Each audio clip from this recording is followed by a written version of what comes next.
بسم الله الرحمن الرحيم الحمد لله رب العالمين الصلاة والسلام على أشرف الأنبياء وسيد المرسلين محمد وآله وصحبه أجمعين أما بعد فقد قال الله تعالى في كلامه العزيز أعوذ بالله من الشيطان الرجيم بسم الله الرحمن الرحيم طه ما أنزلنا عليك القرآن لتشقى إلا تذكرة لمن يخشى تنزيلا ممن خلق الأرض والسماوات العلا الرحمن على العرش استوى صدق الله العظيم. அன்பார்ந்த பெரியார்களே, சகோதரர்களே, சகோதரிகளே, தாய்மார்களே, நாங்கள் சென்ற பாடத்தில் குர்ஆனை எதிர்த்து அல்லது நபி ஸல்லல்லாஹு அலைஹி வஸல்லம் அவர்களை எதிர்த்து மக்காவுடைய முஷ்ரிக்கள் கேட்ட வித்தியாசமான கேள்விகள், விதண்டாவாதங்கள், இதற்கெதிராக எவ்வாறெல்லாம் குர்ஆன் பதில்களை சொன்னது என்பதை நாங்கள் சென்ற பகுதியில் பார்த்தோம். இப்ப குறைஷியர்களுக்கு ஒரு சந்தேகம் என்னாண்டா, உண்மையிலே இவர் நபியா இருப்பாரோ, உண்மையிலே இவர் நபிதானோ என்ற ஒரு சந்தேகம் இவங்களுக்கு வர ஆரம்பிச்சிட்டு, இப்ப என்ன செஞ்சாங்கண்டா, இதை நாங்க முதலாவது பார்ப்போம். உண்மையிலே இவர் நபியாக இருந்தால் பரிசோதிச்சு பார்ப்போம். இங்க இவங்க பரிசோதிச்ச நோக்கம் ஏத்துக்கொறதுக்காக அல்ல, நபி ஸல்லல்லாஹு அலைஹி வஸல்லம் ஏத்துக்கொள்ளணும்ன்ற நோக்கத்துல பரிசோதிக்கல, உண்மையான நபியான்றத அறிஞ்சுக்கிறதுக்காக வேண்டி பரிசோதிக்க ஆரம்பித்தாங்க. அதுக்கு என்ன செஞ்சாங்கண்டா, இவர்களுடைய முக்கியமான 2 நபர்கள், உக்பத் இப்னு அபி முஐத் என்று சொல்லக்கூடியவரையும் நதுர் இப்னு ஹாரிஸ் என்று சொல்லக்கூடியவர், இந்த 2 பேருமே ஸல்லல்லாஹு அலைஹி வஸல்லம் அவர்களை கடுமையாக எதிர்த்தவர்கள். நதுர் இப்னு ஹாரிஸை பற்றி ஏற்கனவே நாங்கள் பார்த்தோம். இவர்தான் பாரசீகத்துக்கு சென்று கட்டுக்கதைகளை எல்லாம் எடுத்துக்கொண்டு வந்து தானும் ஒரு கதை சொல்லுகின்ற ஆள்தான் என்று பேசியவர் தான் நதுர் இப்னு ஹாரிஸ். உக்பத் இப்னு அபி முஐத்தை பற்றி நாங்கள் மறந்து இருக்க மாட்டோம். ஏனென்றால் நபி ஸல்லல்லாஹு அலைஹி வஸல்லம் சுஜூதில் இருக்கும் போது அழுக்குகளை எல்லாம் கழுத்தில் கொட்டி அந்த உக்பத் இப்னு அபி முஐத் என்று சொல்லக்கூடியவர் இருக்கிறார். இந்த உக்பத் இப்னு அபி முஐத் அப்துத்தார் கோத்திரத்தை சேர்ந்த நதுர் இப்னு ஹாரிஸ், இந்த 2 பேரையும் அனுப்புறாங்க. எங்கண்டா, மதீனாவுக்கு அனுப்புறாங்க. மதீனால யூதர்கள் வாழ்றாங்க.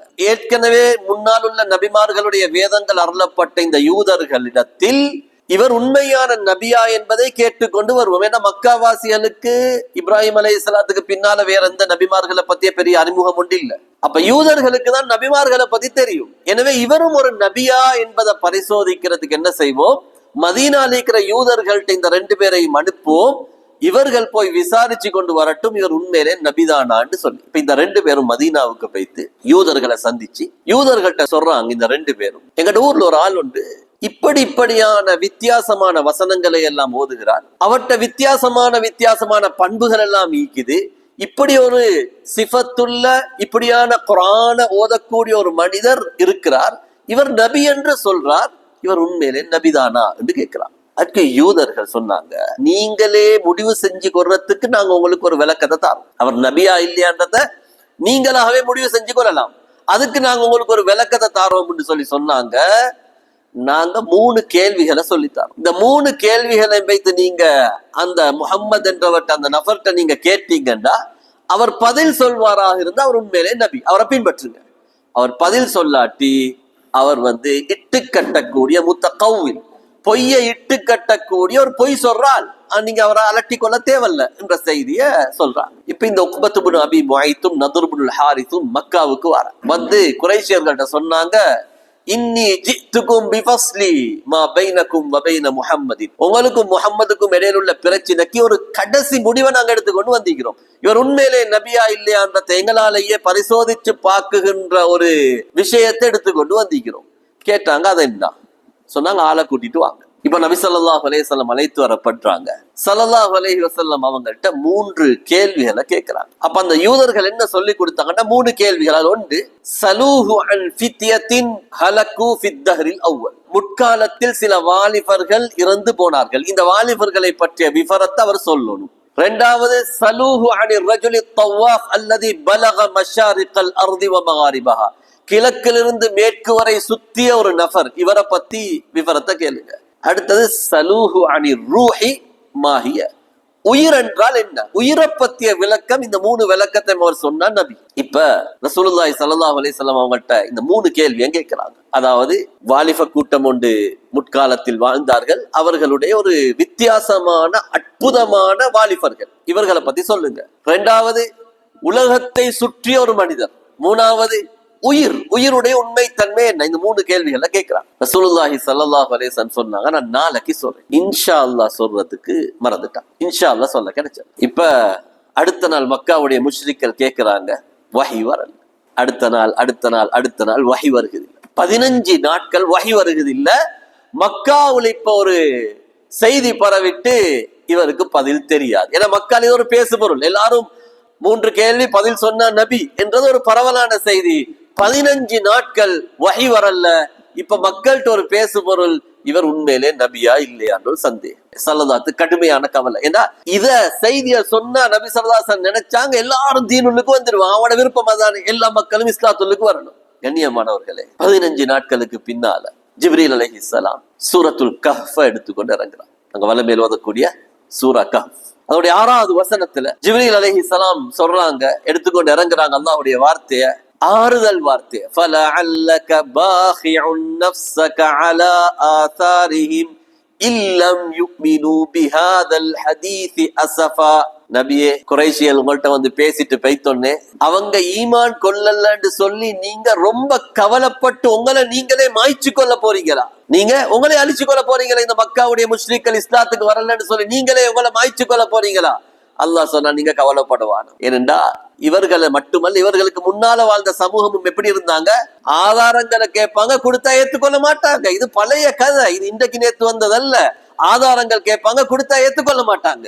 இப்ப குர்ஆனுடைய அடுத்த வசனம் 9 சூரா கஹ்ஃபுடைய 9வது வசனத்திலிருந்து 25வது வசனம் வரைக்கும் அந்த வாலிபர்களை பற்றிய செய்தியை குர்ஆன் சொல்லுது. அம் ஹஸிபத அன்ன அஸ்ஹாபல் கஹ்ஃபி வர்ரகீம் கானூ மின் ஆயாத்தினா அஜபா என்று ஆரம்பித்து இத் அவல் ஃபித்யது இலல் கஹ்ஃபி, சில வாலிபர்கள் குகையை நோக்கி ஒதுங்கி அல்லாஹ்விடத்தில் துஆ செய்தார்கள், யா அல்லாஹ் நாங்க இந்த குகைக்குள்ளுக்கு ஒதுங்கிக்கிறோம், எங்கட காரியங்களை லேசாக்கி தந்துடு, எங்களுக்கு நேரான வழியை காட்டி தந்துடு என்று வாலிபர்கள் ஒதுங்கி குகைக்குள் சென்ற வரலாறை குர்ஆன் சொல்லுது. கண்ணியமானவர்களே, அப்ப இது மக்காவுடைய முஷ்ரிக்களுக்கு இந்த வரலாறு தெரியாது. இது யாருக்கு தெரியும்?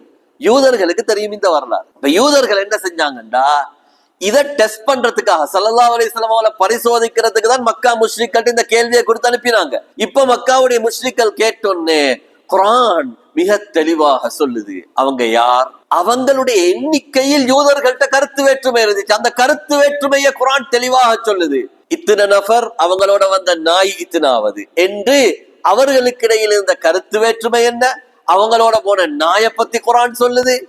அவர்களுடைய வித்தியாசமான குகை, அந்த குகையில சூரியன் எப்படி உதிக்குது என்ற விஷயத்தை குர்ஆன் பேசுது. அவர்கள் சுமார் எவ்வளவு காலம் தூங்கினார்கள் என்றத்திலையும் யூதர்கள்ட்ட கருத்து வேற்றுமை. அந்த கருத்து வேற்றுமையை குர்ஆன் சொல்லிச்சு. 300 309 இப்படியும் யூதர்கள் கருத்து வேற்றுமை கொண்டாங்க. இப்படியெல்லாம் சொல்லி நீண்ட காலம் தூங்கி அவர்கள் பின்னால் மீண்டும் எழுந்தார்கள் என்ற ஒரு 300 வருடத்துக்கு மேல தூங்கின ஒரு சமூகம் எழுந்தார்கள் என்ற ஒரு அற்புத வரலாறு குர்ஆன் சொல்லிச்சு. இந்த கஹ்ஃபுடைய சூரா கஹ்ஃப்ல கஹ்ஃப் வாசிகளை பத்தி குர்ஆன் சொன்னதுல இதுல முஷ்ரிக்களுக்கு ஒரு பலத்த அடி இருந்துச்சு.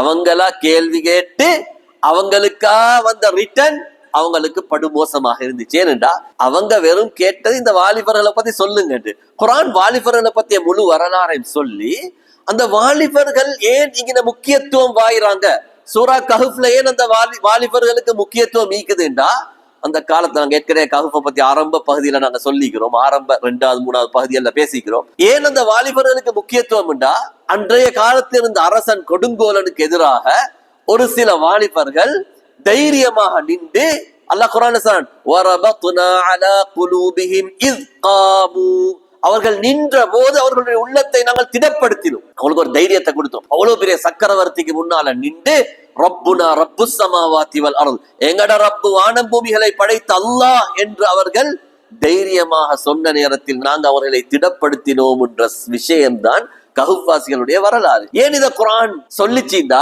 இதுல மக்கா முஷ்ரிக்களுக்கு என்ன அடி இருந்துச்சுண்டா, இதே வேலையை தான் மக்கா முஷ்ரிக்கள் செஞ்சாங்க. முஸ்லீம்களை அடக்கினாங்க, முஸ்லீம்களை சிறுமப்படுத்தினாங்க. அந்த அவ்வளவு மக்காவுடைய முஷ்ரிக்களுடைய அடிதடிகளுக்கு மத்தியில எழுந்து நின்ற கொஞ்சம் சஹாபாக்கள் எவ்வளவு அடிச்சாலும் பரவாயில்ல, எவ்வளவு ஏசினாலும் பரவாயில்ல, எவ்வளவு துன்புறுத்தினாலும் பரவாயில்ல, ரப்புனா ரப்புஸ் ஸமாவாத், எங்கட ரப்பு அல்லாஹ் என்று சொல்லி நிலையாக நின்றார்கள். அப்ப குர்ஆன் என்ன சொல்லுது? அதே அரசனுடைய கொடுங்கோல் வேலையை மக்கா முஸ்லிம்கள் நீங்க செய்றீங்க, அதே வாலிபர்களுடைய தியாகத்தை இந்த முஸ்லிம்கள் சஹாபாக்கள் செய்யறாங்கன்றத குர்ஆன் பேசிச்சு. அது மட்டுமல்ல, இந்த கஹ்ஃபுடைய சம்பவத்துல குர்ஆன் முஸ்லிம்களுக்கு ஒரு முக்கியமான வழிகாட்டலை செஞ்சிச்சு. என்ன வழிகாட்டல்? தீன பாதுகாக்க கஷ்டம்ன்ற காரணத்தால் அந்த அரசனுக்கு பயந்து இந்த வாலிபர்கள் என்ன செஞ்சாங்க? குகைக்கு ஓடினாங்க.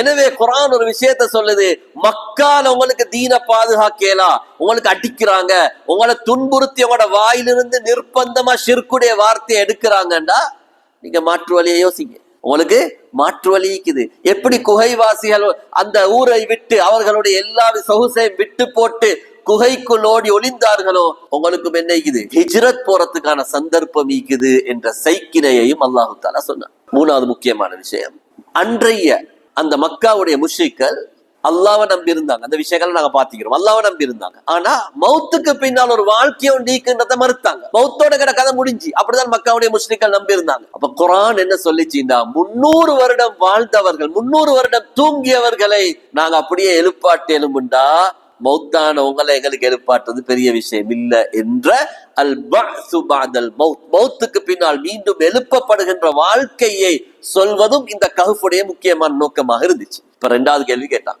உலகத்தை கிழக்கிலிருந்து மேற்கு வர ஒரு ஆள் சுத்தினாரு, அவரை பத்தி சொல்லுங்க. சூரா கஹ்ஃபுடைய 83வது வசனம். யஸ்அலூனக அன் தில் கர்னைன், துல் கர்னைன் என்கின்றவரை பற்றி நபி உங்களிடத்தில் கேட்கிறார்கள் என்று சொல்லி துல்கர்னைன் என்ற மன்னரை பற்றி குர்ஆன் சொல்லுது. இன்னா மக்கன்னா லஹு ஃபில் அர்தி வ ஆதைனாஹு மின் குல்லி ஷைஇன் சபபா, உலகத்தில் இருக்கின்ற எல்லா வஸ்துக்களையும் அவருக்கு நாங்கள் வசப்படுத்தி கொடுத்திருந்தோம் என்று சொல்லி அவர் கிழக்கிலிருந்து மேற்கு வரை சென்றார். சூரியன் உதிக்குகின்ற பகுதியிலே ஒரு சமூகத்தை சந்தித்தார், சூரியன் மறைகின்ற இடத்தில் ஒரு சமூகத்தை சந்தித்தார், 2 மலைகளுக்கு மத்தியிலே ஒரு சமூகத்தை சந்தித்தார். அந்த மலைகளுக்கு மத்தியில் இருந்தவர்கள் வேண்டிக் கொண்டார்கள், எங்களுக்கு அங்கலால் ஒரு கூட்டம் இருக்கிறாங்க, யஜூஜ் மாஜூஜ்னு ஒரு கூட்டம், இவங்க எங்கட ஊர்ல அலிச்சாட்டியம் பண்றாங்க, எனவே எங்களுக்கும் அவங்களுக்கும் இடையில பெரிய ஒரு தடுப்பு சுவரை உண்டாக்கி தாங்கன்னு அந்த துல்கர்னைன் என்ற மன்னர்ட்ட வேண்டினாங்க. எனவே துல்கர்னைன் அலைஹிஸ்ஸலாம் என்ன செஞ்சாங்கண்டா, இரும்புகளை எல்லாம் கொட்டி மிக உயரமான மிக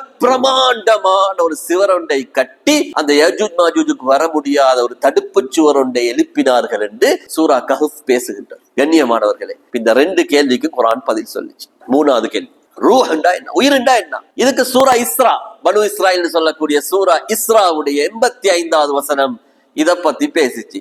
யஸ்அலூனக அனிர் ரூஹ், நபியே உயிரை பற்றி கேட்கிறாங்க. உயிருடைய உண்மை தன்மை என்ன? இந்த உலகம் வியந்து போயிருக்கின்ற ஒரு விஷயம்தான் உயிர். உயிர் எதால் ஆனது? உயிர் என்ன சாமன்? உயிர் எப்படிப்பட்ட ஒன்று என்றது மனிதன் இன்றைக்கு ஆய்வு செய்து முடிக்க முடியாத, எல்லாருடைய சக்திக்கு அப்பால் பட்டதாக. உண்மையிலே உயிர்ன்றத ஒன்றை மட்டும் மனிதனுக்கு கண்டுபிடிக்க ஏழுண்டா யாரும் மௌத்தாக மாட்டான். பெரிய விலை ஒன்றை வச்சு மௌத்தாகிறவங்களுக்கு அதை வாங்குறதுக்கு ஒரு ஏற்பாடு ஒன்றை செஞ்சு மௌத்தாக உயிரை வாங்குறதுக்கு மனுஷன் செஞ்சு கொண்டு இருப்பான். மனிதனுடைய இயலாமையை, மனிதனுடைய பலகீனத்தை சொல்லுறது இந்த உயிர் தான். எவ்வளவு பெரிய டேலண்ட், எவ்வளவு பெரிய திறமை இருந்தாலும் திடீர்னு உசுறு போனா ஆல்மௌத், உயிர் போனா அவட எல்லாமே முடிஞ்சிடும். அவ்வளவு பெரிய திறமையையும் ஒட்டச்சி போட்ட இடம் தான் உயிர் என்று சொல்லக்கூடியது. இப்ப யூதர்கள் சொல்லி அனுப்பினாங்க, உயிருண்டா என்னான்னு கேட்டுட்டுவாங்க. யூதர்கள் லேசான ஆட்கள் அல்ல. இந்த கேள்வி எதறிமா சொல்லி கொடுத்தாங்க, இந்த கேள்விக்கு பதில் இல்லைன்னு அவங்களுக்கு தெரியும். இந்த கேள்விக்கு பதில சொல்லல, ரூஹ் எதால ஆனதுன்றதுக்குரிய பதில சொல்ல இயலாது. எனவே விடையில்லாத ஒரு கேள்வியை கேட்டாங்க. இவர் நபியாண்டு செக் பண்ணது 2 கேள்வி விட உள்ள கேள்வி. 3வது கேள்வி விட இல்லாத ஒரு கேள்வியை கேட்டாங்க, உயிருண்டா என்னான்னு சொல்லி. இதே யூதர்கள் புகாரில வர ரிவாயத், நபி ஸல்லல்லாஹு அலைஹி வஸல்லம் மதீனாவுக்கு வந்த நேரத்தில் இதே கேள்வியை கேட்டாங்க, உயிருண்டா என்னான்னு கேட்டாங்க. ஏற்கனவே மக்காவுடைய முஷ்ரிக்களை சொல்லி கொடுத்தாங்க. அதெல்லாம நபி ஸல்லல்லாஹு அலைஹி வஸல்லம் மதீனாவுக்கு வந்தோன்னையும் இதே கேள்வியை கேட்டாங்க, உயிருண்டா என்னான்ற கேள்வியை கேட்டாங்க. அல்லாஹ் தஆலா எப்படி பதில் சொல்றான்னு பாருங்க. நபியே உங்கள்ட்ட ரூஹ பத்தி கேட்கிறாங்க, உயிரை பத்தி கேட்கிறாங்க, சொல்லுங்க. குலிர் ரூஹு மின் அம்ரி ரப்பி, உயிர் என்பது அல்லாஹ்வுடைய கட்டளைப்படி வரக்கூடிய ஒன்று. அதை விளங்குறதுக்கு அறிவு உங்களுக்கு போதா? வமா ஊதீதும் மினல் இல்மி இல்லா கலீலா, அதை விளங்குற அறிவு உங்களுக்கு இல்ல. நீங்க மனிதனே, நீ இயலாமையில் படைக்கப்பட்டவன், உன்னால எல்லாத்தையுமே விளங்க இயலாது. அதனால இதற்குரிய பதில நான் சொல்லவும் மாட்டேன், சொன்னா விளங்குறதுக்குரிய அறிவும் உங்களுக்கு இல்ல. இது யூதர்களுக்கு தெரியும். இதுக்குரிய ஒரு பொய்ப்பதிலை சொல்லி இருந்தால் இவர் பொய்யான நபின்றதை கண்டுபிடிச்சிப்பாங்க. உயிருக்கு ஒரு பொய்யான விளக்கம் ஒன்று சொல்லி இருந்தா பொய்யான நபின்னு என்ன சொல்லிப்பாரு? எப்படி சரி 3 கேள்விக்கும் விடைய சொல்லணும். நான் நபின்றதை நிரூபிக்கிறதுக்கு பொய்யான விடிய ஒன்றை சொல்ல போய் தீப்பாரு. நபி ஸல்லல்லாஹு அப்படி பேசலவே. அப்படி பேசுறேன்டா நபி ஸல்லல்லாஹு அலைஹி வஸல்லம் நவுது பில்லா பொய்யான நபின்னா 15 நாளைக்கு காத்திக்க வேண்டிய அவசியம் இல்லை. ஏன்னா அவர்களால் சுயமாக பேச முடியாது. வமா யன்திகு அனில் ஹவா இன் ஹுவ இல்லா வஹ்யு யூஹா. நபி ஸல்லல்லாஹு அலைஹி வஸல்லம் தன்னுடைய ஆசைப்படி பேச இயலா, பேசுறதெல்லாம் வஹ்தான். எனவே கண்ணியமானவர்களே, இந்த 3 கேள்விகளையும் கேட்டோன்னே குர்ஆன் இந்த 3 கேள்விக்கு பதில் சொல்லிச்சு. சரி, பதில் சொன்னோன்னு ஏற்றுக்கொண்டார்களான்னு பார்த்தா ஏற்றுக்கொள்ளல. என்ன சொன்னாங்க? பதில் சொன்ன ஏற்றுக்கொள்ளன்னு சொன்னாங்க. ஆனா பதில் சொல்லியும் அவர்கள் ஏற்றுக்கொள்ளல. அப்ப இப்படி காலம் போய்கொண்டு இருக்குது. இன்னொரு முக்கியமான நிகழ்வு நடந்துச்சு. என்னண்டா, ரசூல் ஸல்லல்லாஹு அலைஹி வஸல்லம் இரவு நேரத்துல வீட்டுல தொழுவாங்க. வீட்டுல இரவு தொழுகை தொழுவாங்க, சத்தமாக ஓதுவாங்க, கத்தி ஓதி தொழுவாங்க. இப்ப இது மக்காவுடைய முஷ்ரிக்களை கேள்விப்படுது. இவர் கத்தி சத்தமா வீட்டுல ஓதுறாரு, இவர் ஓதுறத கேட்போம்னு சொல்லி ஒரு நாள் அபூ ஜஹல் வாரான். வந்து வீட்டுடைய ஒரு மூலையில ஒளிஞ்சிருந்து நபி ஸல்லல்லாஹு அலைஹி வஸல்லம் ஓதக்கூடிய குர்ஆனை கேட்கிறான். இதே மாதிரி இன்னொரு ஆள் வராரு, அபூ சுஃபியான். இவரும் மக்காவுடைய நீண்ட கால தலைவராக இருந்தவர், ரலியல்லாஹு அன்ஹு. பின்னால் இஸ்லாத்துக்கு வந்து இவரும் என்ன செய்யறாருன்னா, இவரும் குர்ஆனை கேட்கறதுக்கு வந்து வீட்டுடைய வேறொரு மூலையில ரகசியமாக ஒளிஞ்சிக்கிறாரு குர்ஆனை கேட்கறதுக்கு. இன்னொரு ஆள் தாயிஃபை சேர்ந்தவர், சகீஃப் கோத்திரத்தை சேர்ந்தவர். ஆனா மக்கால பனு ஸுஹ்ரா கோத்திரத்தோட சேர்ந்து வாழ்ந்தவர், அஹ்னஸ் இப்னு ஷுரைக்னு சொல்லக்கூடிய ஆள். இவரும் வராரு. இவரும் வந்து இன்னொரு மூலையில இருந்து 3 பேரும் குர்ஆனை கேட்கிற. எவ்வளவு நேரம் கேட்டாங்க? விடியங்காட்டி கேட்டாங்க. குர்ஆனுடைய அற்புதத்தை கேட்கிறாங்க. கேட்டுட்டு 3 பேருக்கும் தெரியாம நபி ஸல்லல்லாஹு அலைஹி வஸல்லம் குர்ஆன் ஓதுறத நிப்பாட்டோனே 3 பேரும் போயிட்டாங்க. போற வழியில 3 பேரும் சந்திச்சு கொண்டாங்க. 3 பேருக்கும் விளங்குது என்ன மாதிரிதான் அடுத்த 2 பேரும் குர்ஆன் கேட்கத்தான் வந்திக்கிறாங்க. இப்ப 3 பேரும் பேசிக்கொண்டாங்க, இதுதான் எங்கட கடைசி, இதுக்கு பிறகு நாங்க இப்படி குர்ஆன் கேட்க வாரல்லன்னு பேசிக்கொண்டோம். அடுத்த நாளும் அபூ ஜஹல் வந்தான், அடுத்த நாளும் அபூ சுஃபியான் வந்தான், அடுத்த நாளும் அஹ்னஸ் இப்னு ஷுரைக் வந்தான். 3 பேரும் வந்து திருப்பியும் குர்ஆனை கேட்டாங்க. கேட்டுட்டு திருப்பி காலையானோன்னு 3 பேரும் திரும்பி போறாங்க. முஸ்னத் அஹ்மத்ல வரக்கூடிய ரிவாயத். திருப்பி 3வது நாளும் வந்தான், 3வது நாளும் குர்ஆனை கேட்டாங்க. கேட்டுட்டு 3 பேரும் இப்ப 3 பேருக்கும் 3 பேரையும் பார்த்து கொலையலாம். 3 பேரும் இப்ப ஒரு இறுக்கமான உடன்படிக்கை செஞ்சாங்க. இதுக்கு பிறகு நாங்க அல்லாஹ் மீது சத்தியமாக இப்படி வந்து ரகசியமாக ஒளிஞ்சி குர்ஆனை கேட்க மாட்டோம் சொல்லி சத்தியம் பண்ணி கொண்டாங்க. அல்லாஹு தஆலா இவர்களுடைய சத்தியம் சம்பந்தமாக, இவர்களை போன்ற மக்காவுடைய முஷ்ரிக்களுடைய சத்தியம் சம்பந்தமாக குர்ஆனுடைய வசனத்தை இறக்கினான். வகால அல்லதீன கஃபரு, நிராகரித்தவர்கள் சொல்றாங்க, லா தஸ்மஉ லிஹாதல் குர்ஆன், குர்ஆனை நீங்க யாரும் கேட்காதீங்க, அவங்களுக்கு பேசிக்கொள்றாங்க என்று அல்லாஹு தஆலா குர்ஆன்ல சொல்றாங்க. இப்ப அஹ்னஸ் இப்னு ஷுரைக்குடைய உள்ளத்தில் இது பெரிய ஒரு தாக்கத்தை உண்டாக்கிச்சு. இவ்வளவு அற்புதமான வார்த்தையை பேசுறாரு இவர், உண்மையிலே நபியை பாரோ, உண்மையிலே ஏத்துக்கொள்ளலாம், இவங்களுக்கு பிரச்சனை கௌரவம், ஆனா நபியை பாரோன்ற சந்தேகம். அபூ சுஃபியான்ட்ட போனார். அபூ சுஃபியான்ட்ட பேத்து கேட்டாரு, யா அபா ஹந்தலா. அபூ ஹந்தலான்றது அபூ சுஃபியானுடைய புனைப்பெயர். பொதுவா அந்த காலத்துல புனைப்பெயரை சொல்லி அதிகமா பேசுவாங்க. புனைப்பெயர்னா ஒரு மகனை வச்சு அவரோட வாப்பான்னு சொல்ற. உதாரணத்துக்கு முஹம்மது, அவருக்கு ஒரு மகன் இருந்தா அபு முஹம்மதுன்னு பாவிக்கிற, அந்த உம்மக்கு உம்மு முஹம்மதுன்னு பாவிக்கிற, இப்படி பாவிப்பான். அப்ப அபூ சுஃபியானுக்கு ஹந்தலான்னு ஒரு மகன் இருந்தா, அதை வச்சுதான் கேட்டாங்க, ஏ அபூ ஹந்தலா அக்பிர்னி அன் ரஅய்க், உங்களோட கருத்தை சொல்லுங்களேன், நீங்க கேட்ட இந்த குர்ஆன் நீக்குதான், அதை பத்தி உங்களோட கருத்து என்ன? அபூ சுஃபியான் சொன்னாரு, யா அபா தஅலபா வல்லாஹி லக்கத் சமிஅது அஷ்யாஅ, நான் நிறைய விஷயங்களை கேட்டேன், இவர் ஓதுறத நிறைய விஷயம், ஆரிஃபுஹா, நிறைய விஷயம் எனக்கு விளங்கிச்சு, நிறைய விஷயம் என்னாண்டே எனக்கு விளங்குது, அவ்வளவு அற்புதமாக இருக்குது. அப்ப அவர் சொன்னாரு, எனக்கும் இதேதான், அவர் ஓதுற அற்புதத்தை பார்த்தா கொஞ்சம் விஷயம் விளங்குது, கொஞ்சம் அந்த குர்ஆனுடைய மொழி நட எனக்கு விளங்குது இல்ல. இவ்வளவுக்கும் இவர்கள் அரபியர்கள் மிக பிரபலமான கவிஞர்கள், பேச்சாற்றல் உள்ளவர்கள், ஆனா இவங்களுக்கு குர்ஆன் விளங்குது இல்ல, அவ்வளவு அற்புதமான மொழி நடை. இந்த விஷயத்தை கேட்டோடனே திருப்பி அப்படியே கம்ப எடுத்துக்கொண்டு ஊண்டிக்கொண்டு அபூ ஜஹல் வீட்டுக்கு போறாரு. அஹ்னஸ் இப்னு ஷுரைக் அபூ ஜஹல்ட்ட போய் கேட்கிறாரு, யா அபுல் ஹக்கம், யா அபுல் ஹக்கமே, அபூ ஜஹலுடைய புனை பேர் அபுல் ஹக்கம், யா அபுல் ஹக்கமே மா ரஅயுக ஃபீமா சமிஅத மின் முஹம்மதி, முஹம்மதுடைய அந்த வார்த்தை நீங்க கேட்டீங்களே, உங்களோட கருத்து என்னன்னு கேட்டாங்க. அபூ ஜஹல் சொன்னான், மாதா சமிஅது, அப்படி ஒண்ணு பெருசா நான் ஒண்ணு கேட்கல, அவருக்கு கேட்டது அற்புதம் தான், இல்லாட்டி 3 நாள் வர தேவையில்லை.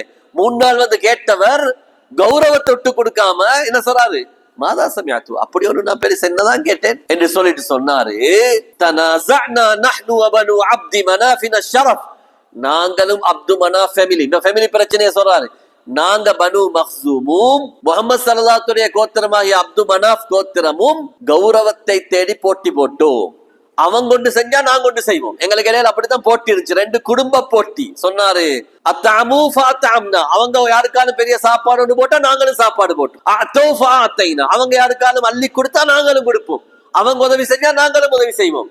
எப்படி நாங்க போனோம்டா, ஹத்தா இதா குன்னா கஃபரஸை ரிஹானின் நாங்க ஓடி ஓடி 2 பேரும் கிட்ட கிட்ட அந்த ரேஸ்ல ஓடுற குதிரை மாதிரி ஒன்று முந்த அடுத்தது திருப்பி அதை முந்த இப்படி பைத்து கொண்டிருக்கக்குள்ளே திடீரென்று வந்து சொல்றாரு, மின்னா நபியுன். அப்துல் மனாஃப் சொல்றாங்க, எங்கெல்லாம் நபி இருக்குதுன்னு சொன்னா நாங்க எங்க போய்த்து நபியை கொண்டு வர, இந்த அப்துல் மனாஃப நாங்க எப்படி லீட் பண்ற என்று சொல்லி, அதனால வல்லாஹி லா நுக்மினு வலா நுஸத்திகு, நான் அவரை நம்பவும் மாட்டேன் ஈமான் கொள்ளவும் மாட்டேன்னு சொல்லி அபூ ஜஹல் உறுதியாக சொன்னார். இப்படியான ஒரு அற்புதமான ஒரு செய்தியும் நடக்கு. இதுக்கு பின்னால தொடர்ந்தும் ஏழை சஹாபாக்கள் அல்லது குடும்பங்கள் இல்லாத சஹாபாக்களுக்கு அடிக்கிறாங்க, அநியாயங்கள் தொடர்ந்து கொண்டிருக்குது.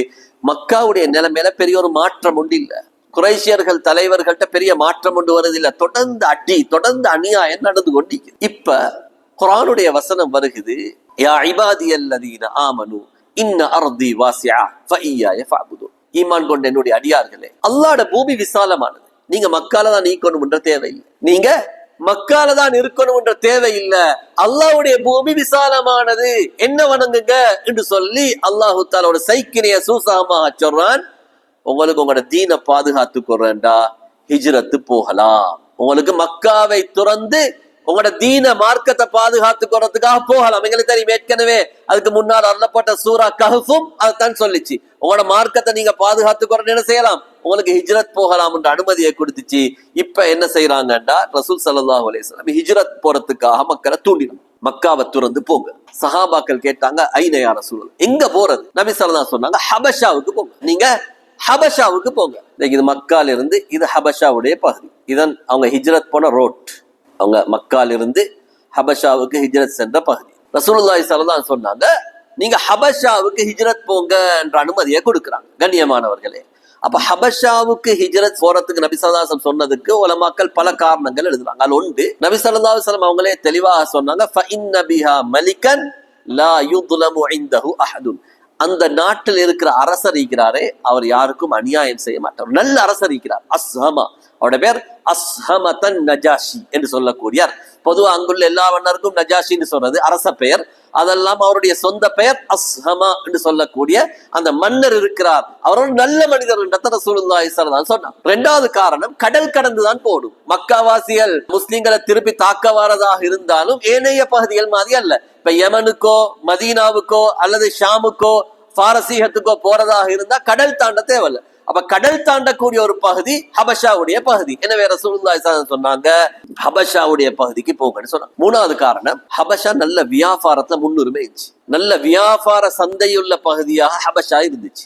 சஹாபாக்கள் எங்களுக்கு தெரியும் வியாபாரிகள், அதனால ஹபஷாவுக்கு போனா அவங்க வியாபாரம் செய்து அவர்களுடைய உலக தேவைகளையும் நிறைவேற்றிக் கொள்வாங்கன்ற ஒரு காரணம். அடுத்த முக்கியமான காரணம், ஹபஷா நாடு கிறிஸ்துவ நாடாக இருந்துச்சு. மக்காவுடைய மக்கள் யாரு? சிலை வணங்குறவங்க. ஹபஷால் உள்ளவங்க வேதக்காரர்கள், வேதம் கொடுக்கப்பட்டவங்க, ஈசா அலைஹிஸ்ஸலாம் ஏற்றுக்கொள்ளக்கூடியவங்க, அல்லாஹ்வை நம்பக்கூடியவங்க. எனவே அந்த பகுதிக்கு போனா முஸ்லிம்களுக்கு ஒரு பாதுகாப்பு கிடைக்கும் சொல்லி நம்பினாங்க. அது மட்டுமல்லாம இப்படி ஹிஜ்ரத் அனுப்புவதனுடைய முக்கியமான இன்னொரு காரணம் ஒன்று இருந்துச்சு. என்னண்டா, தீன பாதுகாக்கணும் என்ற ஒரு பகுதி, இன்னொரு பகுதி மக்காவுடைய முஷ்ரிக்கள் செய்த அநியாயம் உலகம் தெரியும், இவர்களுடைய சொந்த மார்க்கத்தை செய்ய விடாம தடுத்தாங்க, எனவேதான் நாங்க நாட்டை விட்டுட்டு வந்திருக்கிறோம் என்ற செய்தி மக்களுக்கு போறதுக்கும், மக்காவுடைய முஷ்ரிக்களை பத்தி இருந்த ஒரு பெரிய மவுசு, காபாவுடைய பாதுகாவலர்கள் என்ற பெரிய ஒரு பெயர் இழக்கப்படுறதுக்கும் இது ஒரு காரணமாக இருந்துச்சு. அப்ப ஆரம்ப கட்டமாக 11 ஆண்களும் 4 பெண்களும் ஒரு கருத்து படிக்கு, இன்னொரு கருத்து படிக்கு 12 ஆண்களும் 4 பெண்களும். அப்ப கிட்டத்தட்ட 15 அல்லது 16 பேர்கள் தான் இந்த ஹிஜ்ரத்ல, முதலாவது ஹிஜ்ரத்ல கலந்து கொண்டவர். இரவோடு இரவாக இந்த 16 பேரும் போறாங்க. இதுல முக்கியமாக ஹஸரத் உஸ்மான் ரலியல்லாஹு அன்ஹு அவங்க கலந்து கொண்டாங்க. அதுல அவங்களுடைய மனைவியாக இருந்த ருக்கையா ரலியல்லாஹு அன்ஹா, நபி ஸல்லல்லாஹு மகள் ருக்கையா ரலியல்லாஹு அன்ஹா அவங்களும் உஸ்மான் ரலியல்லாஹு அன்ஹு அவங்களும் இதுல கணவன் மனைவியாக இந்த ஹிஜ்ரத்ல இருந்தாங்க. அதே மாதிரி அபூ சலமா உம்மு சலமா பனு மக்ஸூம் கோத்திரத்தை சேர்ந்த 2 பேரும் அவங்களும் இந்த பயணத்துல கலந்து கொண்டாங்க.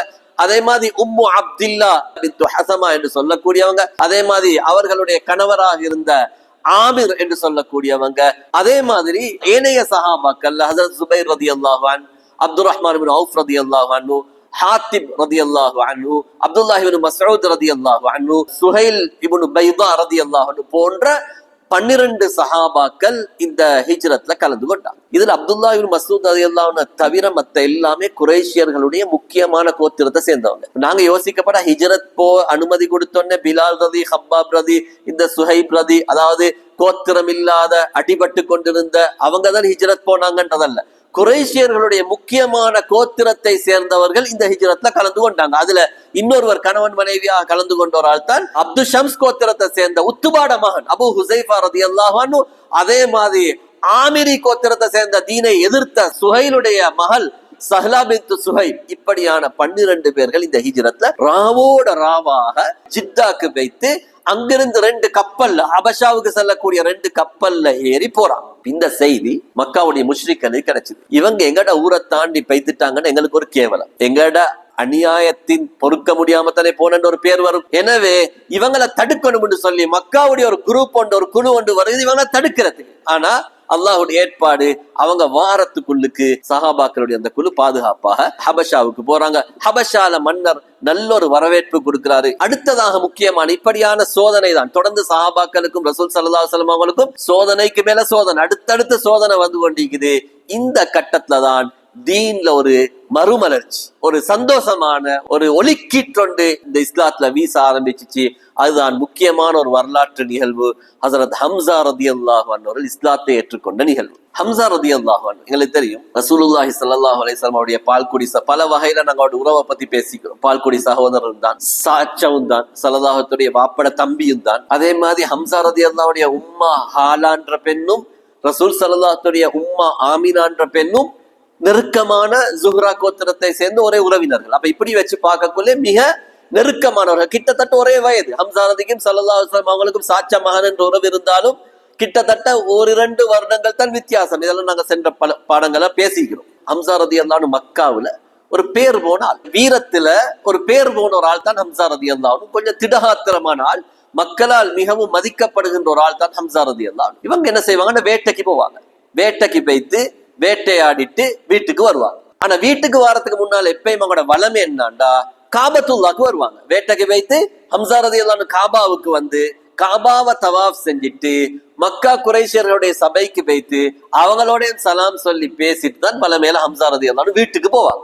ஒரு நாள் ஹம்ஸா ரலியல்லாஹு அன்ஹு வேட்டையில இருந்து வாராங்க. வார வழியில சஃபா மலை குன்று, இந்த பகுதியில இருக்கக்கூடிய அப்துல்லாஹ் இப்னு ஜுதான் என்று சொல்லக்கூடியவருடைய அடிமை பெண்ணை சந்திக்கிறார்.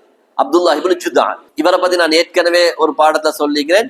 ஹில்ஃபுல் ஃபுதூல், அதாவது அந்த ஒப்பந்தம் இவர் டவுட்ல தான் நடந்துச்சு. அந்த ஒப்பந்தம் 5 கோத்திரமா பிரிஞ்சிச்சு. அதுல தைன் கோத்திரத்தை செஞ்சவத்த அப்துல்லாஹ் இப்னு ஜுதான், இவர் டவுட்ல விருந்தெல்லாம் கொடுத்து ஒப்பந்தம் செஞ்ச விஷயங்களை நாங்க பேசிக்கிறோம். கண்ணியமானவர்களே, இப்ப அந்த அப்துல்லாஹ் இப்னு ஜுதானுடைய அடிமை பெண் வந்து இந்த ஹம்ஸா ரலியல்லாஹு அன்ஹு சந்திச்சு சொல்றாங்க, லவ் ரஅய்த மா லக்கிய இப்னு அகீக முஹம்மத் பின் அபில் ஹக்கம், நீங்க இப்ப கொஞ்சத்துக்கு முன்னால வந்தீங்கன்னா உங்களுக்கு விளங்கிக்கும், அபுல் ஹக்கம் என்று சொல்லக்கூடிய அபூ ஜஹல் உங்களோட சகோதரருடைய மகனாகிய முஹம்மது என்பவருக்கு எவ்வளவு தகாத வார்த்தைகளால் ஏசி பேசி கொச்சைப்படுத்தி கொண்டிருந்தான். இதை நீங்க கொஞ்சத்துக்கு முன்னால வந்திருந்தா பாத்திக்கலாம் என்று சொல்லி அந்த பெண் சொல்றான். ஹம்ஸா ரலியல்லாஹு கடுமையான கவலையும் கடுமையான கோபத்தை ரொம்ப அடக்கி கொண்டு காபாவுக்கு வந்தாங்க. வல்லமையா வந்தா தவாஃப் எல்லாம் செஞ்சு குறைஷியர்களுக்கு சலாம் எல்லாம் சொல்லிட்டு தான் போவாங்க.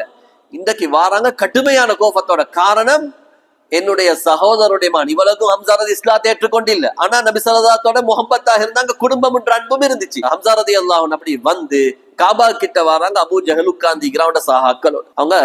அவனோட வில்ல கழுத்துல மாட்டி கொண்டு வந்தான். அப்படியே எடுத்து அபூ ஜஹலுக்கு கிட்ட போய்த்து அபூ ஜஹல் கீழே உட்கார்ந்திக்கிறான். ஹம்ஸா ரலியல்லாஹு அன்ஹு மேலே ஈக்கிறாங்க, தலை மேலே ஈக்குது.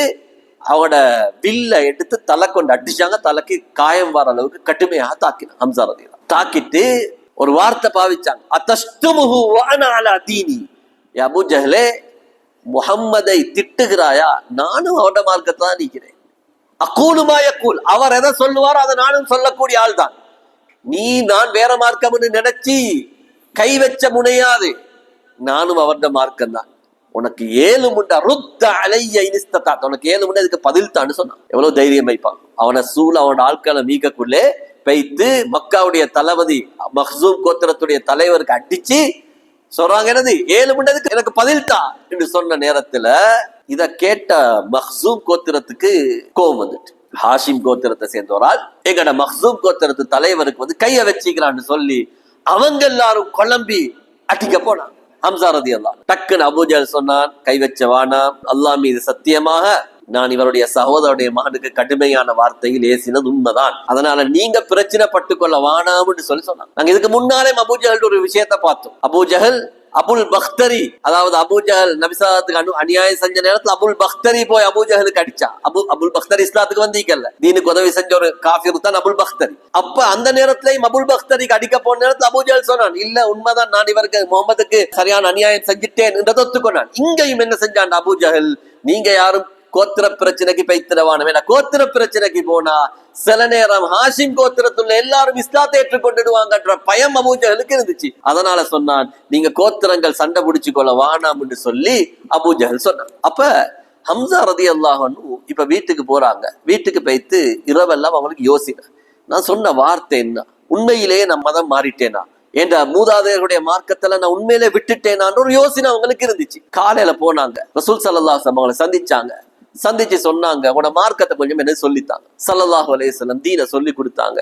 ஹம்சா ரலியல்லாஹு உள்ளத்துக்கு அது அந்த உள்ளத்தை தொட்டுட்டு உடனே உண்மையான முறையில, அது ஆரம்பத்துல சொன்னது குடும்பத்துடைய அந்த பாசத்துல சொன்ன கலிமா, இப்ப உண்மையாகவே ஹம்சா ரலியல்லாஹு அன்ஹு இஸ்லாத்தை ஏற்றுக்கொறாங்க. ஹம்சா ரலியல்லாஹு அன்ஹு இஸ்லாத்தை ஏற்றுக்கொண்டது மக்காவுடைய முஷ்ரிக்களுக்கு பெரிய ஒரு தலைவலி ஆகிச்சு. இவ்வளவு பெரிய வீரர், இவரும் முஸ்லிமாக ஆகிட்டாரு என்ற ஒரு பெரிய ஒரு அதிர்ச்சி ஒன்று, அவர்களுக்கு பெரிய ஒரு கவலை ஒன்று மக்காவுடைய முஸ்லிம்களுக்கு இருந்துச்சு. இந்த கவலையில் இருந்து விடுபடுறதுக்கு முன்னாலேயே அடுத்த கவலை அவங்களுக்கு வந்துச்சு. மக்காவுடைய முஸ்லிம்களுக்கு ஹம்சா ரலியல்லாஹு அன்ஹு இஸ்லாத்தை ஏற்று 3 நாள்ல இன்னொரு சம்பவம் நடக்கு. அதுதான் எங்களுக்கு தெரியும், இஸ்லாத்துடைய 2ஆம் ஹலீஃபா சையதுனா உமர் ரலியல்லாஹு அன்ஹு அவர்கள் இஸ்லாத்தை ஏற்றுக்கொண்ட நிகழ்வு. அதுவரை அதீ கோத்திரத்துல இஸ்லாத்தை ஏற்றுக்கொண்டவர்களுக்கு அநியாயம் செஞ்சு கொண்டிருந்த உமர் ரலியல்லாஹு அன்ஹு இஸ்லாத்தை ஏற்ற ஒரு முக்கியமான வரலாற்று திருப்பம் ஒன்று உண்டாகும். ஹஜ்ரத் உமர் ரலியல்லாஹுடைய வாழ்க்கையை நாங்க பாக்குற நேரத்துல உமர் ரலியல்லாஹு அன்ஹு அதுக்கு முன்னாலேயே, இந்த இஸ்லாத்தை ஏற்றுக்கொறதுக்கு முன்னாலேயே கொஞ்சம் இஸ்லாத்தின் பக்கம் கவரப்பட்டு இருந்தாங்க. அதுக்கு ஒரு முக்கியமான ஒரு காரணத்தை எழுதுறாங்க. முஸ்னத் அஹ்மத்ல வரக்கூடிய ரிவாயத், ஒரு நாள் நபி ஸல்லல்லாஹு அலைஹி வஸல்லம் போறாங்க காபாவுக்கு, தொழுறதுக்காக வேண்டி போறாங்க. உமர் ரலியல்லாஹு அன்ஹு பார்த்தாங்க, இன்றைக்கு இவரை போய் வழிமறிக்கணும், தொலைப்போ உடப்படா, இவரை வழிமறிக்கணும்னு போறாங்க. அதுக்குள்ள நபி ஸல்லல்லாஹு அலைஹி வஸல்லம் போயிட்டு குர்ஆன் ஓத ஆரம்பிச்சுட்டாங்க. உமர் ரலியல்லாஹு அன்ஹு பார்த்தாங்க, இதை கொஞ்சம் கேட்டு பாப்போம் இவர் என்ன ஓதுறாருன்னு சொல்லி உமர் ரலியல்லாஹு அன்ஹு நபி ஸல்லல்லாஹு பின்னால் அப்படி நிக்கிறாங்க, என்ன ஓதுறன்னு பாக்குறதுக்கு. ரசூலுல்லாஹி ஸல்லல்லாஹு அலைஹி வஸல்லம் சூரா அல்-ஹாக்கா ஓதுறாங்க. அல்-ஹாக்கா மல்ஹாக்கா வமா அத்ராக மல்ஹாக்கா, இந்த சூராவை ஸல்லல்லாஹு அலைஹி வஸல்லம் ஓதி கொண்டிருக்கிறாங்க. உமர் ரலியல்லாஹு அன்ஹு பின்னுக்கு இது கேட்கிறாங்க. அற்புதமான வார்த்தைகள், அற்புதமான வசனம். இதை கேட்க கேட்க கேட்க உமர் ரலியல்லாஹு அன்ஹு நினைச்சாங்க, உண்மையிலே மக்காவுடைய முஸ்லிம்கள் சொல்றது சரிதான், இவர் ஒரு கவிஞர். அப்படியான ஒரு கவி வார்த்தை மாதிரிதான் நீக்குது, எனக்கு ஒண்ணு விளங்குது இல்லை, இது அற்புதமாக இருக்குதுன்னு உமர் ரலியல்லாஹு அன்ஹு நினைச்சுறாங்க. ரசூலுல்லாஹி ஸல்லல்லாஹு அலைஹி வஸல்லம் ஓதுறாங்க குர்ஆன்ல சூரா அல்-ஹாக்கால, வமா ஹுவ பிகௌலி ஷாயிர், இது கவிஞருடைய சொல் அல்ல. இவர் நினைச்சுறாரு முஹம்மது ஸல்லல்லாஹு அலைஹி வஸல்லம் கவி படிக்கிறேன்னு நினைச்சுறாரு. ரசூல் ஸல்லல்லாஹு அலைஹி வஸல்லம் ஆயத் ஓதுறாங்க, வமா ஹுவ பிகௌலி ஷாயிர், இவர் ஒரு கவிஞர் அல்ல. கலீலம் மா துமினூன், நீங்கள் குறைவாகவே ஈமான் கொள்றீங்க. உமர் ரலியல்லாஹு அன்ஹு பார்க்கறாங்க, ஆஹா, நான் நினைச்சிரத்தை இவர் ஓதுறாரு, நான் நினைச்சிரத்த இவர் ஓதுறாரு, இவர் குறிகாரர் ஐப்பாரோ, சாஸ்திரக்காரர் ஐப்பாரோ. அடுத்த வசனம் வருது, வமா ஹுவ பிகௌலி காஹின், இவர் குறிகாரரும் அல்ல. இப்ப உமர் ரலியல்லாஹு அன்ஹு உள்ளத்துல ஒரு பெரிய மாற்றம் உண்டு, இஸ்லாத்தை பத்தி ஒரு நல்ல எண்ணம் உண்டாகும். அப்ப இஸ்லாத்தை ஏத்துக்கிறதுக்கு முன்னாலே உமர் ரலியல்லாஹு அன்ஹு கொஞ்சம் கொஞ்சமான சில தன்மைகள் மாற ஆரம்பிச்சிச்சு. அதுல ஒன்று முக்கியமான இன்னொரு சம்பவத்தை எழுதுறாங்க. என்னண்டா, நான் ஏற்கனவே ஹிஜ்ரத் போன அந்த சஹாபாக்களுடைய பெயர்களை சொல்லக்கூடிய ஒரு பெண்ணுடைய பெயரை சொல்லி, உம்மு அப்துல்லா பின்து ஹசமான்னு சொல்லக்கூடிய பெண். இவ வந்து உமர் ரலியல்லாஹு அன்ஹு குடும்பத்தை சேர்ந்த அதீ கோத்திரத்தை சேர்ந்தவர். இவரும் இவருடைய கணவர் ஆமிர் இப்னு உபைத், இந்த 2 பேரும் தான் ஹிஜ்ரத் போனாங்க. அப்ப கணவர் ஹிஜ்ரத் போறதுக்கு கொஞ்சம் முன்னால ஹிஜ்ரத் போறதுக்கு சாமானெல்லாம் ரெடியாக்கி கொண்டிருக்கிறாங்க. யாரு? இந்த அதீ கோத்திரத்து பொம்புல இந்த உம்மு அப்துல்லா ஹிஜ்ரத் போறதுக்காக வேண்டி சாமானெல்லாம் ரெடியாக்கி கொண்டிருக்கல. உமர் ரலியல்லாஹு அன்ஹு வாராங்க, இஸ்லாத்தை ஏத்துக்கொண்டு இல்ல. கேட்டாங்க, ஹல்லில் இன்திலாக், நீங்களும் போறீங்களான்னு கேட்டாங்க. உமர் ரலியல்லாஹு கொஞ்சம் கவலையா கேட்டான், நீங்க போறீங்களா? அப்ப அதுக்கு அந்த பெண் சொன்னா, வல்லாஹி லனஹ்ருஜன்ன ஃபி அர்தில்லா, நாங்க இந்த பூமியில நீ வசிக்கலாம், நாங்க வேற ஊருக்கு போறோம். ஏன்னா நீங்க எங்களுக்கு எவ்வளவு அநியாயம் செய்றீங்க, தொந்தரவு தந்தீங்க, தொல்லதாரிக்கு நாங்க எப்படி உங்களோட இருக்கிற மக்கள் நாங்க போறோம். அப்ப உமர் ரலியல்லாஹுடைய முகத்துல ஒரு கவலை வந்துச்சு. சொன்னாங்க, உமர் ரலியல்லாஹு சொன்னாங்க, ஸஹிபகுமுல்லாஹ், அல்லாஹ்ட காவல்ல நீங்க போங்கோ, அல்லாஹ் உங்களை பாதுகாக்கட்டும் என்ற மாதிரி ஒரு வார்த்தையை சொன்னாங்க. அந்த நேரத்துல கணவர் இருக்கல. இப்ப கணவர் வந்தோடனே இந்த பெண் விஷயத்த சொல்றான். உங்களுக்கு தெரியுமா, நீங்க கொஞ்சத்துக்கு முந்தி வந்திருந்தா உமருடைய முகத்தை பாத்தீக்கணும். உமருக்கே கவலை வந்துச்சு, வலமேல கோபம் வரால். வல்லாஹி லக்கத் ரஐது ரிக்கத்தன் லம் அகுன் அராஹா, இதுக்கு முன்னால நான் இப்படி உமர் ரலியல்லாஹு முகத்துல பேச்சுல இப்படி சாஃப்டா கண்டதில்ல என்று சொன்ன நேரத்துல கணவர் கேட்டாரு, அத்தமிஅத ஃபீ இஸ்லாமிஹி, உமர் இஸ்லாத்துக்கு வரணும்னு நீ ஆசைப்பட்ட போல சொன்னாங்க.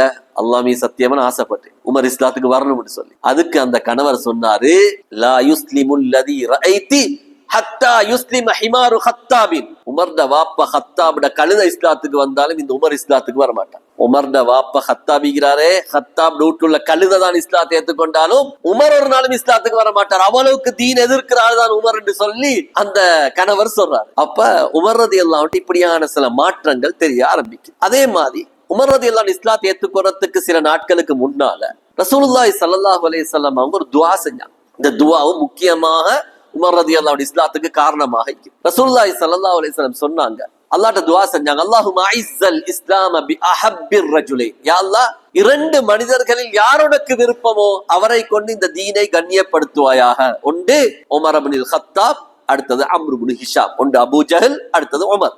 அபூ ஜஹலும் உமர் ரலியல்லாஹு வேற அமைப்புல குடும்பமும் ஆகுறாங்க. எப்படி குடும்பம்டா, உமர் ரலியல்லாஹு உம்மா ஹந்தமா, உமர் ரலியல்லாஹு உம்மா ஹந்தமாவும் அபூ ஜஹலும் ஒரே குடும்பம். இது அம்ருன்னு நாங்க ரெட்ல போட்டிக்கிறோம், அபூ ஜஹல். அம்ர் இப்னு ஹிஷாம், இதேகிறாங்க ஹந்தமா, ஹந்தமா பின்து ஹாஷிம். அப்ப ஹந்தமாட அப்பாவும் முகீரா, அபூ ஜஹலுடைய அப்பாவும் முகீரா. அப்ப அபூ ஜஹலுடைய வாப்பட சகோதரருடைய மகள் தான் உமர் ரலியல்லாஹு உம்மா ஹந்தமா. அப்ப உமர் ரலியல்லாஹு உம்மோட வகையில அபூ ஜஹலுடைய குடும்பமும் தான். அப்ப ரசூல் ஸல்லல்லாஹு அலைஹி வஸல்லம் இந்த ரெண்டு பேர்ல ஒருவருக்காக வேண்டி துஆ செஞ்சாங்க. இப்ப உமர் ரலியல்லாஹு இஸ்லாத்தை ஏற்றுக்கொற சம்பவம் இப்னு சஅத் ரஹிமஹுல்லாஹ் அவங்க பதிவு செஞ்சிக்கிறாங்க. நிறைய தாரீഖுடைய உலமாக்கள் எல்லாரும் மாதிரி இந்த சம்பவத்தை பதிவு செஞ்சிக்கிறாங்க. உமர் ரலியல்லாஹு ஒரு நாள் தன்னுடைய வாளை எடுத்துக்கொண்டு, வாளை உருவிக்கொண்டு ரசூலுல்லாஹி ஸல்லல்லாஹு அலைஹி வஸல்லம் அவங்களை கொலை செய்யறதுக்காக வேண்டி போறான். இவரை முடிச்சிடும், இந்த பிரச்சனை முடியணும், மக்கள் இந்த பிரச்சனை முடிஞ்சிடும், கொலை செய்யறதுக்காக வேண்டி வாள் எடுத்துட்டு போறான். வழியில பனு ஜுஹ்ரா கோத்திரத்தை சேர்ந்த ஒரு ஆள் சந்திக்கிறான். ஒரு கருத்து படிக்கு பனு ஜுஹ்ரா கோத்திரம் என்று வருது, இன்னொரு கருத்து படிக்கு நுஐம் இப்னு அப்துல்லா என்று சொல்லக்கூடிய நபர் சந்திச்சான்னு வருது. எது எப்படியும் ஒரு ஆள் சந்திச்சு கேட்கிறாரு, உமரே நீங்க வாள் உருவி கொண்டு எங்க போறீங்க? சொன்னாரு, நான் இவருடைய வேலையை முடிக்க போறேன், இந்த முஹம்மது ஸல்லல்லாஹு அலைஹி வஸல்லம் வேலையை முடிக்க போறேன். அவர் கேட்டாரு, நீ அப்படி கொலை செஞ்சா முஹம்மது ஸல்லல்லாஹு அலைஹி வஸல்லம் உம்மவுடைய குடும்பம் பனு ஜுஹ்ராவும் வாப்பட குடும்பம் பனு ஹாஷிமும் உன்ன சும்மா விடுமுன்னு நினைச்சிரியான்னு சொல்லி கேட்டான். இதை கேட்ட உமர் ரலியல்லாஹு பார்த்தாங்க, இவரும் கொஞ்சம் மதம் மாறிக்கிறார் மாய் விளங்குதுன்னு சொல்லி, நீயும் மதம் மாறிட்டியான்னு கேட்டான். அதுக்கு அவங்க சொன்னாங்க, அதை விட ஒரு ஆச்சரியமான செய்தி நான் சொல்லவா உங்களுக்கு? அதை விட ஒரு ஆச்சரியமான செய்தி சொல்லவா? உங்களோட மச்சன் சயீத் இப்னு ஸைதும் உங்களோட சகோதரி ஃபாத்திமா பின்துல் ஹத்தாபும் இஸ்லாத்துக்கு போயிட்டாங்க என்ற செய்தி. உமர் ரலியல்லாஹு கடுமையா கோபப்பட்டு அதே வாளோட போறாங்க வீட்டுக்கு போறாங்க. தன்னுடைய மச்சன் சயீத் இப்னு ஸைத், நாங்க ஏற்கனவே சயீத் இப்னு ஸைதை பத்தி பேசிக்கிறோம், அவரோட வாப்பா ஸைதை பத்தியும் பேசிக்கிறோம். சயீத் இப்னு ஸைத் சுவர்க்கத்துக்கு நன்மாராய சொல்லப்பட்ட நபர். அப்ப இந்த ரெண்டு பேரையும் சந்திக்கிறதுக்காக வேண்டி வீட்டுக்கு போறாங்க. வீட்டுள்ளுக்கு போய் கதவை தட்டி வீட்டுள்ளுக்கு அப்படியே போறாங்க. அப்ப அந்த வீட்டுள்ளுக்கு ஹப்பாப் ரலியல்லாஹு அன்ஹு இந்த ரெண்டு பேருக்கும் குர்ஆன் ஓதி கொடுத்து கொண்டு இருந்தாங்க. உமர் ரலியல்லாஹு சத்தத்தை கண்டு ஹப்பாப் ரலியல்லாஹு வீட்டுள்ள போய் ஒளிஞ்சிட்டாங்க. இப்ப உமர் ரலியல்லாஹு கேட்டாங்க, மா ஹாதிஹில் ஹைமனத்துல்லதி சமிஅதுஹா, நான் என்னமோ சத்தம் ஒன்று கேட்டேனே, என்னமோ ஓதல் சத்தம் ஒன்று கேட்டேனே, அது என்னன்னு கேட்டாங்க. சொன்னாங்க, இல்ல நாங்க தான் பேசிக்கொண்டிருந்தோம், தங்கச்சி மச்சன்னு சொன்னாங்க, நாங்க பேசிக்கொண்டிருந்தோம் சொல்லி. உமர் ரலியல்லாஹு சொன்னாங்க, நீங்க ரெண்டு பேரும் மதம் மாறிட்டீங்களான்னு கேட்டாங்க. அப்ப சும்மா கேட்கறது இல்ல, தெரிஞ்சுட்டு தானே கேட்கிறாங்க. மச்சன் சொன்னார், சயீத் இப்னு ஸைத் ரலியல்லாஹு சொன்னாங்க, இன் கானல் ஹக்கு ஃபீ கைரி தீனிக யா உமர், உமரே உங்களோட மார்க்கம், நீங்க எதை மார்க்கம் ஏத்துக்கொள்றீங்களோ அந்த மார்க்கம் பொய்யாக இருந்து நாங்க ஏத்துக்கொண்ட மார்க்கம் உண்மையாக இருந்தாலும் நாங்க செய்யறது பிழையான்னு சொல்லி கேட்டான். உமர் ரலியல்லாஹு கடுமையாக கோவப்பட்டான், என்ன எதிர்த்து பேசுறாரு, அடி நடிச்சு ஆளை மிரிச்சான். கண்ணியமானவர்களே, தங்கச்சி பார்த்தாங்க, கணவருக்கு அடிக்கிறாரு என்னுடைய நானா, அதை மறைச்ச போன தங்கச்சிக்கு அரைஞ்சாங்க. அவங்களுடைய முகத்திலேயும் இரத்த காயம் உண்டாயிட்டு. இப்ப தங்கச்சிக்கு தைரியம், உமர் ரலியல்லாஹு சகோதரி தானே, தங்கச்சிக்கு ஒரு தைரியம். தங்கச்சி சொன்னா, உமர் அதே வார்த்தையை சொன்னா, உமர் ஓண்ட மார்க்கம் பிரியா, இந்த எங்கட மார்க்கம் சரியின்றாலும் நீ எங்களுக்கு அடிப்பாயா என்று சொல்லி கேட்டாங்க. உமர் ரலியல்லாஹு கொஞ்சம் கூல் ஆயிட்டான். இப்ப உமர் ரலியல்லாஹு விளங்கிட்டு இவங்க ஒரு நாளும் மார்க்கத்தை விட்டு தர மாட்டாங்க. ஏன்னா இப்ப எதிர்த்து பேசிட்டாங்களே, இவ்வளவு காலம் மறைச்சு கொண்டிருந்தாங்க தீன, இப்ப முன்னுக்கே சொல்லிட்டாங்க நாங்க முஸ்லீம் தான், இனி இவங்க ஒரு நாள் மதம் மாத்துறது இவங்களுக்கு சாத்தியமே இல்ல. இப்ப பார்த்தாங்க நீங்க என்ன ஓதி கொண்டிருந்தீங்க, அந்த ஓதின அந்த பிரதியை கண்டாங்க, அந்த ஓதி கொடுத்து கொண்டிருந்த குரானுடைய தாளை கண்டாங்க. சொன்னாங்க அதை கொஞ்சம் தாங்க நான் ஓதுறது. தங்கச்சி சொன்னா நீங்க சுத்தம் இல்ல, லா யமஸ்ஸுஹு இல்லல் முத்தஹ்ஹருன், சுத்தம் இல்லாம இதை தொடப்படாம், அதனால நாங்க தர மாட்டோம். ஒன்று நீங்க குளிச்சிட்டு வாங்க, வுது செஞ்சுட்டு வாங்க. உமர் ரலியல்லாஹு அன்ஹு போயிட்டு வுது செஞ்சுட்டு வந்து எடுத்து பாக்குறாங்க, சூரா தாஹா, தாஹாவுடைய அந்த அத்தியாயங்கள். ஹஜ்ரத் உமர் ரலியல்லாஹு அன்ஹு சூரா தாஹாவை எடுத்து ஓதுறாங்க. தாஹா மா அன்ஸல்னா அலைக்கல் குர்ஆன லிதஷ்கா, நபியே இந்த குர்ஆனை நீங்க கஷ்டப்படுறதுக்காக இறக்கல்ல, இல்லா தஸ்கிரத்தல் லிமன் யக்ஷா, அல்லாஹ்வை பயப்படுபவர்களுக்கு இது ஒரு ஞாபகம் செய்யக்கூடியதாக இருக்கிறது என்று சொல்லி அல்லாஹ்வுடைய சிஃபாத்துகளை பத்தி இந்த குர்ஆன் பேசிக்கொண்டு போகுது. கடைசியாக உமர் ரலியல்லாஹு அன்ஹு அவங்க இந்த வசனத்துக்கு வராங்க. 14வது வசனம் நினைச்சேன், இன்னனி அனல்லாஹு லா இலாஹ இல்லா அன ஃபஅபுத்னி, நான் தான் வணக்கத்துக்குரியவன், என்னை தவிர வணக்கத்துக்குரியவன் யாரும் இல்ல, நீங்க என்னையே வணங்குங்கள் என்ற வாக்கியத்தை எடுத்தோன்னே உமர் ரலியல்லாஹு அன்ஹு சொன்னாங்க ஒரு வார்த்தை உண்டு, மா யம்பகி லிமன் யகூலு ஹாதா அய்யுபத மஅஹு கைருஹு, இவ்வளவு அற்புதமான வார்த்தையை சொல்லுகின்ற இறைவனுடன் இன்னொரு இறைவனை இணை வைப்பது கூடாது என்று சொல்லி சொல்றாங்க. இவ்வளவு அற்புதமான குர்ஆனை சொல்ற அல்லாஹ்வுடைய நாங்க இணை வச்சிரோம் என்றொன்னே இப்ப விளங்கிட்டு உமர் ரலியல்லாஹு அன்ஹு உள்ளம் மாறிட்டு, உள்ளுக்கு இருந்த ஹப்பாப் ரலியல்லாஹு அன்ஹு சொன்னாங்க, உமர் அபிஷிர், நன்மாராயம் பெற்றுக் கொள்ளுங்க. வியாழக்கிழமை ஸல்லல்லாஹு அலைஹி வஸல்லம் துஆ செஞ்சாங்க, யா அல்லாஹ் அபூ ஜஹலை கொண்டு அல்லது உமரை கொண்டு இந்த தீனை பலப்படுத்துவாயாக என்று நான் நினைக்கிறேன், உங்களோட விஷயத்துல அந்த துஆ ஏற்றுக்கொள்ளப்பட்டிருக்குது என்று சொல்லி ஹப்பாப் ரலியல்லாஹு அன்ஹு சொல்றாங்க. கேட்டாங்க ஸல்லல்லாஹு எங்க இருக்கிறாங்க? சொன்னாங்க சஃபா மலையில கூடிய அந்த வீட்டில் இருக்கிறாங்க. அது பெரும்பாலும் அர்க்கம் ரலியல்லாஹுடைய வீடாகத்தான் இருக்கும். ரிவாயத்துல சஃபா மலையில இருக்கக்கூடிய வீடுன்னு சொல்லி வருகிறது. சஃபா மலையில தான் தாருல் அர்க்கம், அர்க்கம் ரலியல்லாஹுடைய வீடு இருந்துச்சு. இப்ப என்ன செய்யறாங்க, உமர் ரலியல்லாஹு அன்ஹு அதே மாதிரி வாளோட போறாங்க. அங்க பார்த்தா உமர் ரலியல்லாஹு அன்ஹு வந்திக்கிறது அவங்களுக்கு விளங்குது. உள்ளுக்கு இருந்து பார்த்தா விளங்குது உமர் ரலியல்லாஹு வந்திக்கிறாங்க. சஹாபாக்களோட உள்ளத்துல பயம் உண்டாக ஆரம்பிச்சுட்டு வாளை எடுத்துக்கொண்டு வந்திக்கிறார் உமர், என்ன செய்ய போறாரோ. ஹம்சா ரலியல்லாஹு அன்ஹு இருந்தாங்க உள்ளுக்கு, அவங்களும் பெரிய வீர சிங்கம் தான், அஸதுல்லாஹ், அல்லாஹ்வுடைய சிங்கம் என்று சொல்லப்படுகின்ற ஆள் தான் ஹஜ்ரத் ஹம்சா ரலியல்லாஹு அன்ஹு. சொன்னாங்க நீங்க பயப்படவானாம், ஃபையுரிதில்லாஹு பிஉமர கைரன், அல்லாஹ் உமருக்கு கைர நாடி இருந்தா யுஸ்லிம், இஸ்லாத்துக்கு வருவாரு. ஃபையுரித் பிஹி கைர தாலிக், அல்லாஹ் அவருக்கு நலவ நாடல்லண்டா அவரை கொல்றது எங்களுக்கு ஒரு பெரிய விஷயம் இல்லைன்னு சொல்லி சொன்னாங்க ஹம்சா ரலியல்லாஹு. இப்ப ஸல்லல்லாஹு அலைஹி வஸல்லம் சொன்னாங்க, ஸல்லல்லாஹுக்கு அந்த நேரத்துல வஹி வந்து கொண்டுருச்சு. சொன்னாங்க அவர் உள்ளுக்கு கொடுங்கன்னு சொன்னாங்க. இப்ப உள்ளுக்கு வந்தாங்க உமர் ரலியல்லாஹு அன்ஹு. வந்தோடனே ரசூலுல்லாஹி ஸல்லல்லாஹு அலைஹி வஸல்லம் கேட்டாங்க, அம்மா அன்த முன்தஹியன் யா உமர், உமரே உங்களோட இன்னும் அடாவடித்தனத்தை நிறுத்துற நேரம் வரலையா? உங்களுக்கு அல்லாஹ்வுடைய சோதனை வந்தா தானே நீங்க திருந்துவீங்க என்று சொல்லி கேட்டோன்னே உமர் ரலியல்லாஹு அன்ஹு உடனே அஷ்ஹது அல்லா இலாஹ இல்லல்லாஹ் வ அஷ்ஹது அன்ன முஹம்மதன் ரசூலுல்லாஹ் என்று சொல்லி ஷஹாதா கலிமாவை சொல்லி ஹஸரத் உமர் ரலியல்லாஹு அன்ஹு இஸ்லாத்துக்கு வர. கண்ணியமானவர்களே, மிகப்பெரிய வரலாற்று திருப்பம் ஹஸரத் உமர் ரலியல்லாஹு அன்ஹு வாழ்க்கை. சொன்னாங்களே, லவ்கான பாதி நபியுன் லகான உமர் நபியா, எனக்கு பின்னால் ஒரு நபி வாரதாக இருந்தா உமர் தான் நபியா வரணும்னு சொன்னாங்க. அவ்வளவுக்கு ஒரு ஒழுக்க சீலராகும், அவ்வளவு ஒரு நேர்மையானவராக வாழ்ந்தவர் தான் ஹஸரத் உமர் ரலியல்லாஹு. கண்ணியமானவர்களே, அவங்களோட ஹிதாயத்துக்கு காரணமாக இருந்த சகோதரி சயீத் இப்னு ஸைத் ரலியல்லாஹு அன்ஹு, அவங்க தான் இவங்களோட ஹிதாயத்துக்கு காரணமாக இருந்தாங்க. இப்ப உமர் ரலியல்லாஹு அன்ஹு இஸ்லாத்துக்கு வராங்க. சுப்ஹானல்லாஹ், இஸ்லாத்துக்கு வந்தோடனே அடுத்த கட்டம் என்ன தெரியுமா செஞ்சாங்க? போனாங்க அவங்களுடைய அபூஜஹலுடைய வீட்டுக்கு. அபூஜஹலுடைய வீட்டை போய் தட்டினாங்க. அபூஜஹலுடைய வீட்டை தட்டி அபூஜஹல் வந்தான். கேட்டாங்க அபூஜஹல்ட்ட, அபூஜஹல் உங்களுக்கு செய்தி தெரியுமா? அம்ரே உங்களுக்கு செய்தி தெரியுமா? என்னது? நான் இஸ்லாத்துக்கு போயிட்டேன். அபூஜஹல் சொன்னா, உனக்கு நாசம் உண்டாகட்டும் சொல்லி சொன்னான். இதை சொல்லவா நீ என்னட்ட வந்திக்கிறாய்? அதுக்கு பின்னால உமர் ரலியல்லாஹு அன்ஹு தேடினாங்க, நான் முஸ்லிம் என்ற செய்தி எல்லாருக்கும் பரப்பணும். யார்கிட்ட சொன்னா அவசரமா செய்தி போகும், மக்கள் அவசரமா ஆள்கிட்ட செய்தி கொண்டு போற ஒரு ஆளை தேடினாங்க. ஜமீல் இப்னு மாமர் என்று சொல்லக்கூடிய ஆள். இவர்கிட்ட சொன்னாங்க, உனக்கு செய்தி தெரியுமா, நான் இஸ்லாத்துக்கு வந்துட்டேன்னு சொல்லி. இவன் ஓடி போய்த்து மக்கள் எல்லாட்ட முன்னுக்கு போய் சொன்னான், உமர், உமர் மதம் மாறிட்டார் என்று சொன்னான். பின்னுக்கு இது உமர் ரலியல்லாஹு அன்ஹு கதப, இவன் பொய் சொல்றான். உமர் மதம் மாறல்ல, இன்னி அஸ்லம் துணை இஸ்லாத்தை ஏற்றுக்கொண்டிருக்கிறேன்னு சொன்னான். மக்கால் இருந்த வாலிபர்கள் குறைஷியர்களுக்கு கடும் கோபம். இவ்வளவு தைரியமா காபால வந்து நாங்கள வீக்கக்குள்ளே இஸ்லாத்துக்கு வந்துட்டேன்னு சொல்றியா? எல்லாரும் சேர்ந்து உமர் ரலியல்லாஹு அன்ஹு அடிக்க ஆரம்பிச்சான். இவ்வளவு காலம் அதிகோத்திரத்தில் இருந்தவர்களுக்கு அடிச்ச உமர் ரலியல்லாஹு அன்ஹு முதல் தடவையாக தீனுக்காக வேண்டி அடி வாங்குறாங்க, இஸ்லாத்துக்காக வேண்டி அடி வாங்குறாங்க. கடுமையான அடி. அந்த நேரத்துல அந்த இடத்துல ஆஸ் இப்னு வாயில் வந்தார். அம்ர் இப்னு ஆஸுடைய வாப்பா ஆஸ் இப்னு வாயில் வந்தார். வந்து சொன்னாரு, என்ன ஆஸ் இப்னு வாயில் சஹம் கோத்திரம், உமர் ரலியல்லாஹு அன்ஹு அதி கோத்திரம். இந்த ரெண்டு கோத்திரத்துக்கும் இடையில ஜாஹிலியா காலத்திலிருந்து நெருக்கமான உறவு இருந்துச்சு.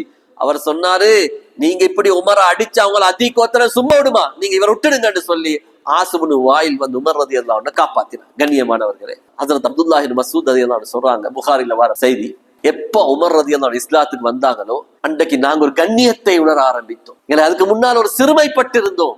உமர் ரலியல்லாஹு அன்ஹு இஸ்லாத்தை ஏற்றுக்கொண்டது முஸ்லீம்களுக்கு ஒரு கண்ணியமாக இருந்துச்சுன்னு சொல்றாங்க. அது மட்டுமல்ல, சொல்றாங்க உமர் ரலியல்லாஹு அன்ஹு இஸ்லாம் முஸ்லீம்களுக்கு ஒரு வெற்றியாக இருந்துச்சு.